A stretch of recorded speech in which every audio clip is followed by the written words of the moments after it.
suis content, voilà, la joie. C'est bien, on n'a pas attendu trop longtemps, et puis un beau sourire, ce nouveau pape. Voilà, donc beaucoup de joie.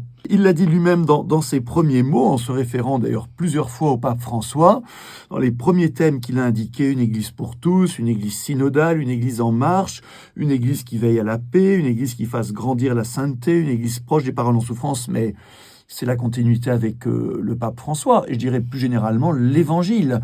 Donc je crois que le pape Léon XIV se présente lui-même eh bien, comme un homme proche du pape François et qui va très certainement approfondir tous ces grands chantiers que le pape François avait ouverts ou réouverts. C'est à la fois un religieux, par son ordre, c'est à la fois un théologien, c'est à la fois un homme à cheval sur plusieurs continents, et c'est aussi un homme inattendu. Il était cardinal depuis 2 ans seulement. Il venait d'être nommé au poste important de dicaster pour les évêques. Je dois dire d'ailleurs à ce propos qu'il a sans doute participé à mon processus de nomination, et je l'en remercie.